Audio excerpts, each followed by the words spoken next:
Hello and welcome back to another episode of One of Us is Talking. Today I'm here with Tedra Rogers from Cruel Summer, and I'm so excited to speak with her. How are you doing today? I'm doing really well. How are you? I'm good, thanks. So, Cruel Summer, show of the summer. I mean, you just broke some records on Freeform. That's so exciting. I know it's been wild. For me, this is like the biggest show I've ever done. So it's really exciting and really fun to see it all really blow up. Congratulations. That's so exciting. And I mean, I love Cruel Summer. I love all the mystery and thrillers. But what about you? Is Cruel Summer the kind of show that you'd normally watch and be interested in? Okay, listen. So I'm a huge baby. And I really don't handle like thrillers or like, I mean, this isn't a horror, but horrors too well. Because I buy in so much that I get like really stressed out. So to be honest, normally no, but I think like a thriller, like making a thriller or like making a whodunit is really different than watching them. So so no, but I did really love making it. So is it as scary on set when you're filming as when you're watching? No. No, not at all, because you totally know what's going on. I mean, I don't think this is a spoiler anymore. One of the scariest things on set was Griffin's dead body double. They would have it like in the hair and makeup chair sometimes, and you would come around the corner and you'd be like, oh my God, because it had like a wig, so it looked a little bit like Griff, and you're just like, yeah, but obviously it's uncanny and creepy. So that's probably the scariest thing, which is not that scary. Okay, well, that's good to hear. And I mean, one thing that I think so special about this season is it's still following that thriller path, but it also speaks to it's so strong with its female friendship. So, how do you think it speaks to the nature of female friendships and the realities of being a girl in that kind of setting? I think, I mean, as you would probably know, female friendships are really complicated and sometimes really, really hard to navigate. Like, I personally have memories from when I was in middle school, like, or like grade nine. So, like, high school ish. But, like, I have a memory of a friend, someone new coming into the school, and like, eventually we were friends, but it completely threw off our friendship dynamics for like 6 months. So it's a very real dynamic that happens all the time. So I really love that, even if it's something heightened, that a lot of that's getting explored because female friendships are a really important part of our society and they're hard to navigate. They really are, like you said, how that someone who is new threw off the dynamic for 6 months, it's so true. I remember elementary school, we'd get, like, new girls, and it'd be, like first of all, that'd be, like, the topic of discussion because my group of girls in my cla we were such a small group, there was only, like, 20 of us spread across 3 or 4 different classes. So then these Wait, girls what? There was only 20 of you in four classes? it was so small. I That's so graduated with a class of 68 in, middle school and Okay, elementary. wait.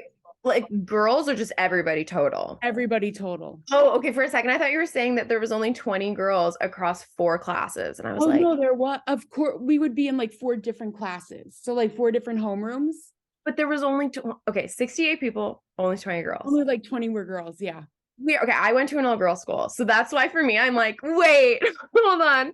That's It no girls because I had 100% girls. Oh So my that's like so god. wild to me. So it's, like, the opposite, but yeah, Yeah. these friendships, like, the new girls would come and everyone would be so excited, be like and then it would really disrupt, like, our social especially when you're so young, navigating these relationships are not easy, and as you said, they also are so important, so I Yeah, no, I totally agree. So it's really fun. And I think it's fun to see it on screen because we all know it so deeply, right? Like you can feel in your body when you've had something like hopefully without like a police investigation, but when you like see something that you've seen happen in your friend group and you're like, oh no, and I think that's what we love to watch. Yes, no, definitely. And as you mentioned before, I think before we started, this is one of your first big projects, but you've participated in a variety beforehand. But what was it like to shoot a show like this? It was really fun. I feel like I've been really lucky because I've mostly shot like really like indie movies. So I've shot for long periods of time before, but it really fun to see like the episodes come out because normally I've guest starred in shows. I normally do like a couple episodes and then I'm kind of out. So it was really fun to see, and Cruel Summer really grows its story and expands its world, and we shoot really disjointed.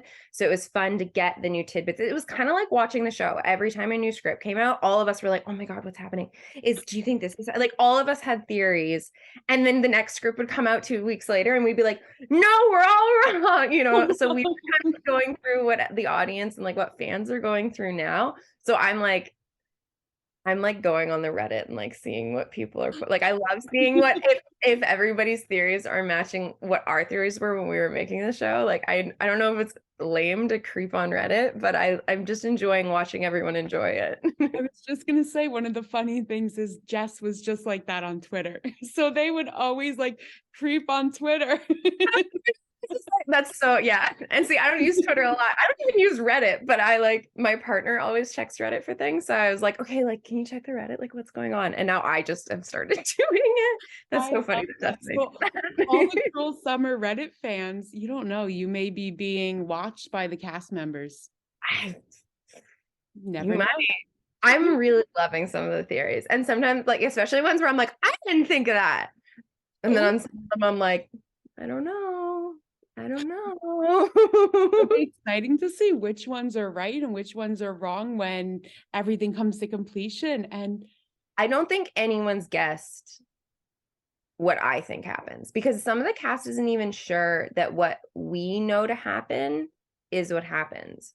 But what oh, I think happens, I don't think if I've seen anyone guess yet. So we'll see. ooh, okay, so that's even more interesting. And I Yeah. mean, Cruel Summer is this anthology series, and not only is it anthology, but it moves through different time periods. And that reflects a lot, especially in your fashion on the show. That, I mean, that's one of my favorite parts, but what is your dream fashion period overall?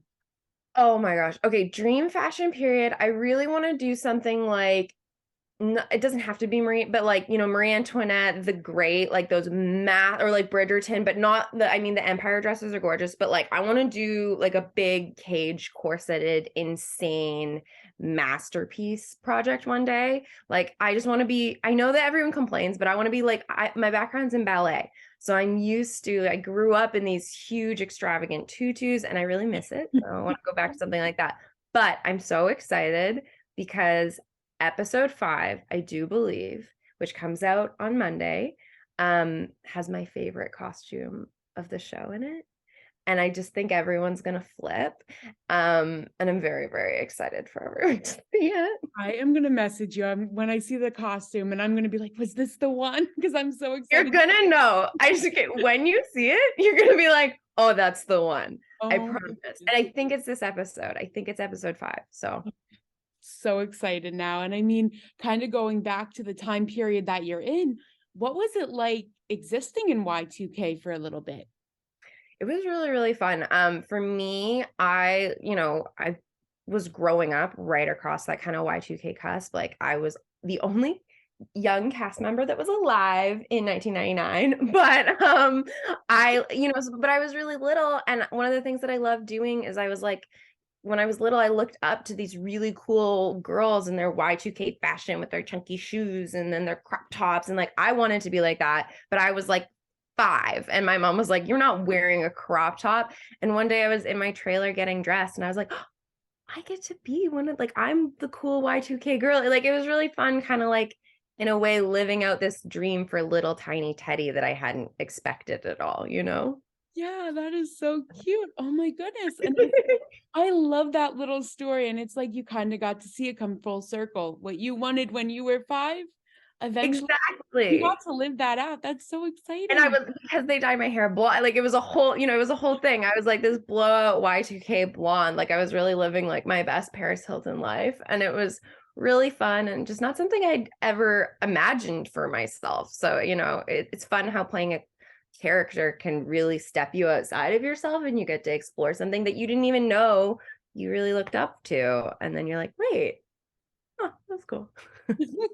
I love that. And has the show affected your personal style at all? Do you see yourself going more towards the 90s and 2000s? Oh, of course. Okay, so I before we did the show, all I wore were high-waisted jeans. I think like everybody was kind of like making the, Y2K fashion trend to lower waist jeans, but I was really like, I'm really like slopey, so it's not comfortable if they don't sit on the waist. Mhm.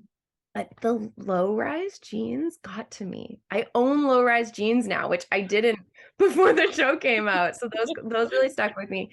And then it was funny because I love clearly I love a theme and I really love dressing up.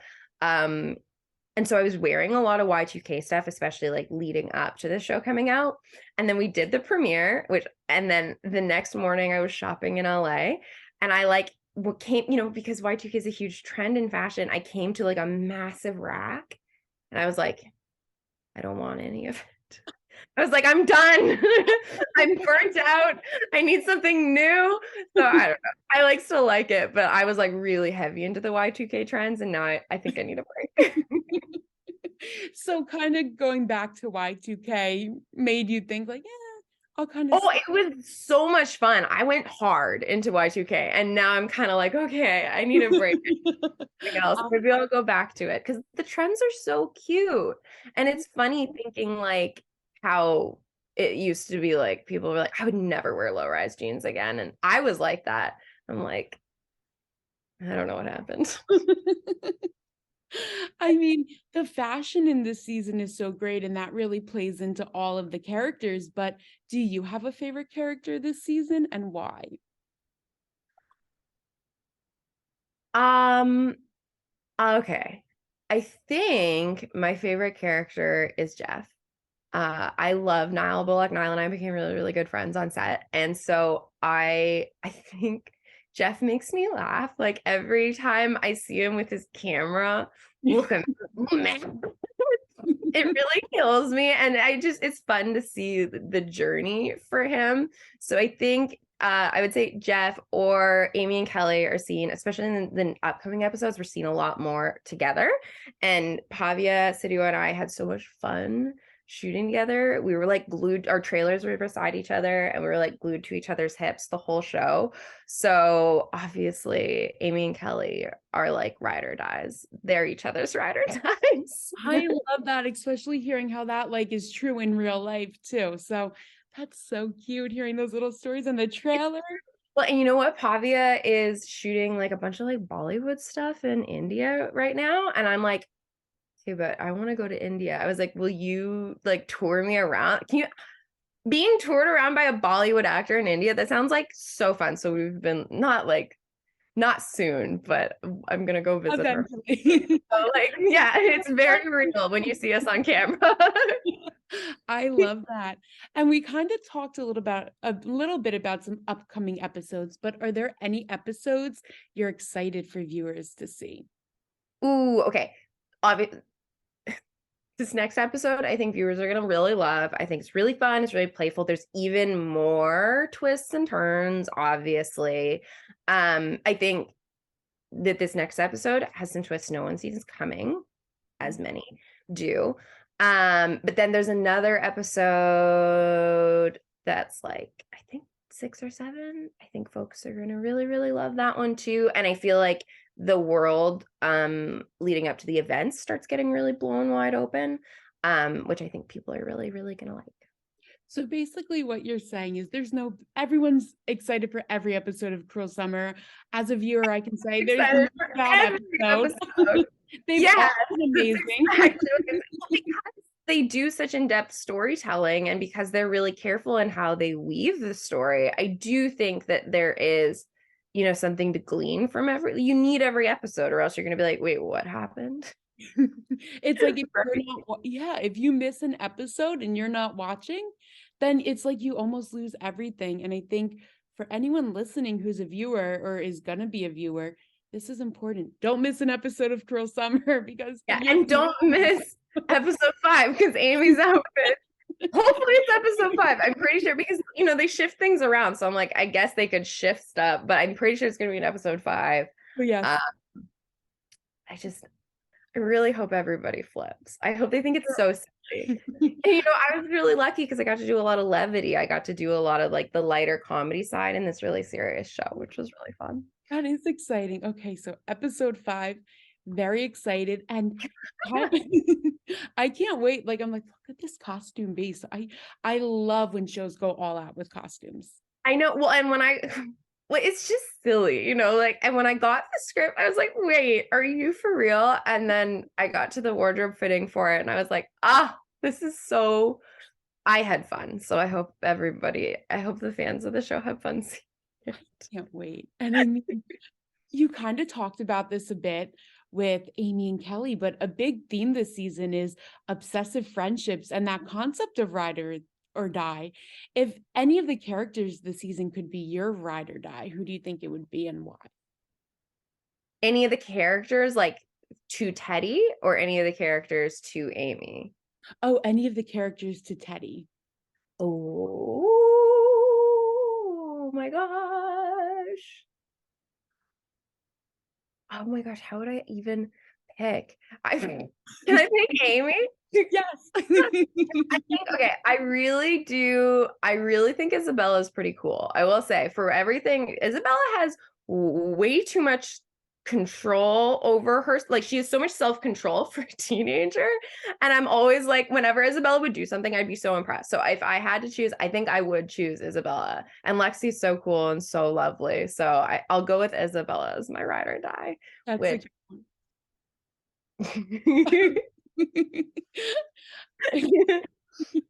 And I mean, you're such a fun person. You're so fun to speak with and you're so bubbly. Do you have any what do you like to do outside of acting? Do you have any hobbies or interests? outside of acting, for a long time, I had no hobbies, and my partner kept being like, "Fix that. That's weird." So, I now like I like to paint. I paint. I've gone back to horseback riding. I grew up riding. So I've actually gone back to riding lately, which has been really, really fun and nice because you get to like put your phone down and there's like a 1,200-pound animal with you and you need to pay attention. And so I find it really meditative and really good for me. Um, we live like a block from the beach, and so I swim a lot, and I like laying on the beach and with sunscreen on, baking in the sun. But I don't know, I'm lucky. I like people. I have a lot of people in my life, so I spend a lot of time with them. And I watch a lot of TV. Those are all my hobbies. I agree. The TV, the people.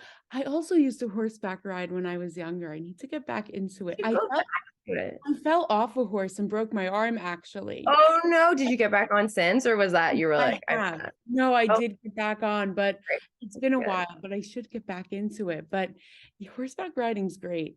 It's fun. It's been really nice because also like your first day back, like the day after, I felt like someone had cut me in half and like every cross section of every little muscle in my body was in excruciating pain. But it's like really good. I have a back injury. So for me, like it's been really cool because I get to connect differently to my body and like get really strong and Yeah. trust myself. I don't know. It's been really, really good for me. I definitely, if you feel ready, I recommend you do it.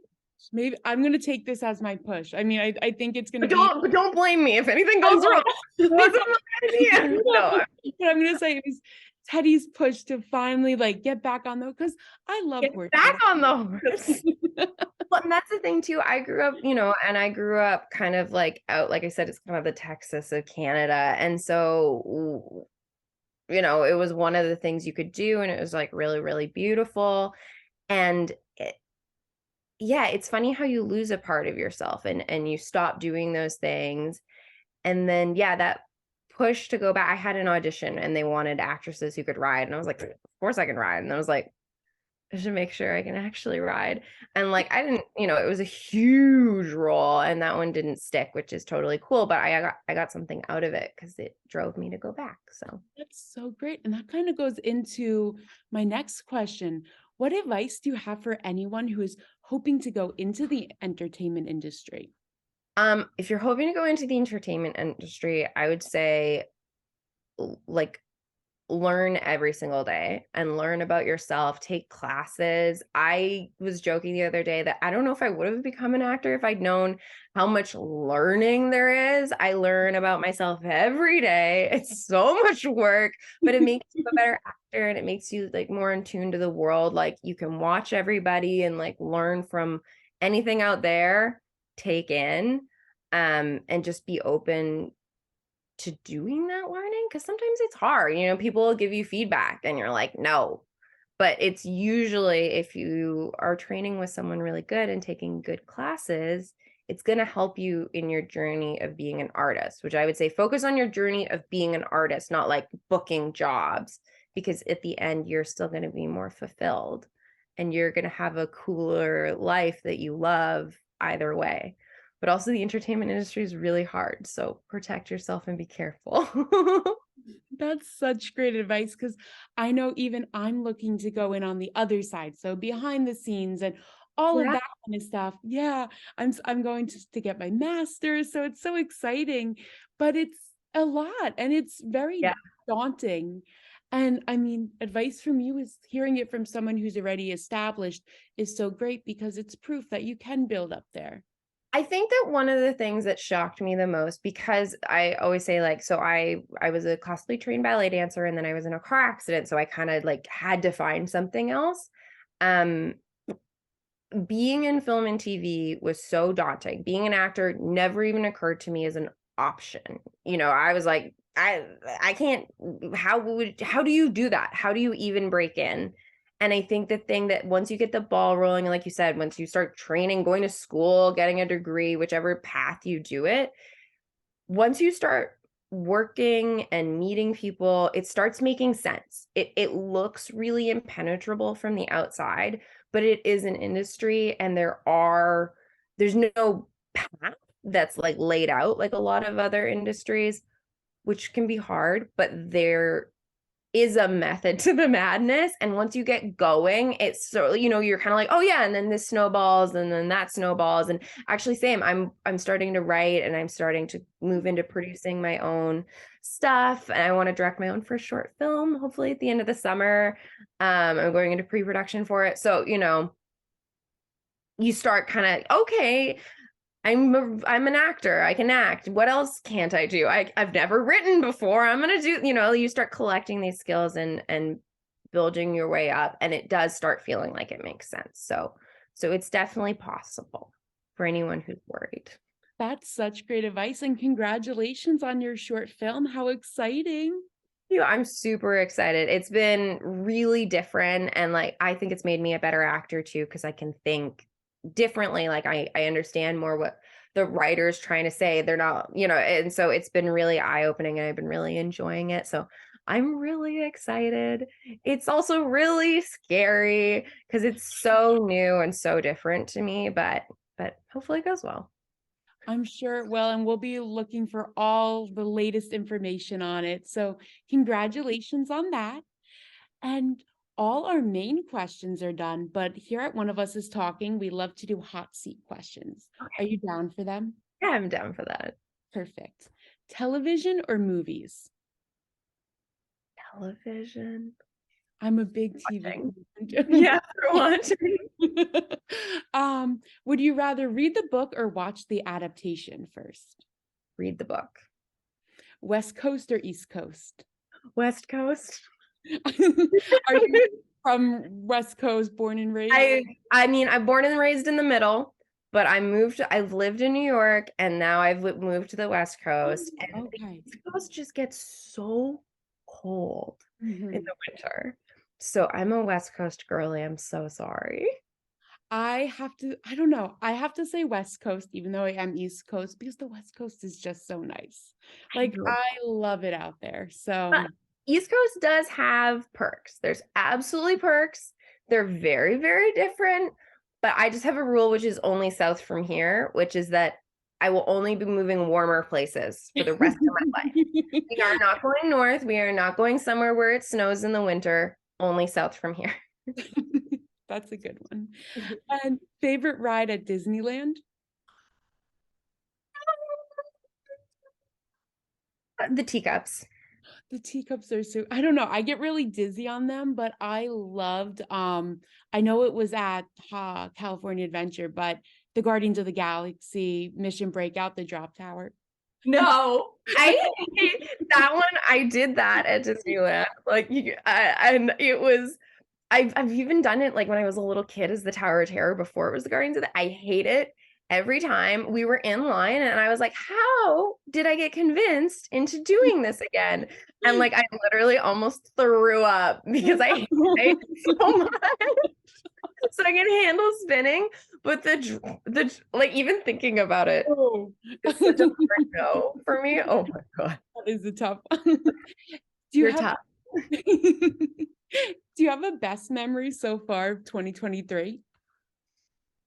Probably the premiere of the show. It was like they had all these big 90s A-list stars. I have to say the Cruel Summer premiere was really cool for me. And then I was like, more. I want to do more. So yeah. Go to Starbucks order? Caramel macchiato if it's raining and I'm a little sad. Americano with cream for a day to day. I work at Starbucks, but I feel like those are such like staple orders, like the Americano, the Yeah. I want to be fast. I'm not trying to make anybody stressed out. I'm gonna be like, oh, and a caramel and macchiato half sweet because if I get too much sugar, I'll be like not getting anywhere then all day. I'll just be like flying off the walls. That's my little treat. I go riding. I drive like an hour away. I go to the barn. I go riding, and then I get my little caramel macchiato, and I go home. I love that. Do you prefer to dress up or dress down? Dress up. I agree. Do you have a favorite song at the moment? Ooh, this is a weird one, but my partner yesterday did a comedy bit and sang, well, my partner didn't sing. He had his puppet lip sync to I Did It My Way by Frank Sinatra. So I've had that stuck in my head for the last 48 hours because I've heard it over and over again. So right now that's my favorite song because it's the only song I can think of because it's all I've heard. That's fair. Cats or dogs? A really hard choice, but dogs. I'm a big dog person too, so I agree. I like And yes, they're so cute. And lastly, why should everyone watch Cruel Summer on Freeform? everyone should watch Cruel Summer because it's like a roller coaster, or because everyone should watch Cruel Summer because it's like the Guardians of the Galaxy escape tower. You go up, you go down. Sometimes you might be a little nauseous, but you're going to have a really great time. I love that. Tedra, thank you so much for joining us today. You were so great. And thank you again. And we can't wait to see the rest of Cruel Summer. Thank you so much for having me. I can't wait for you guys to see it.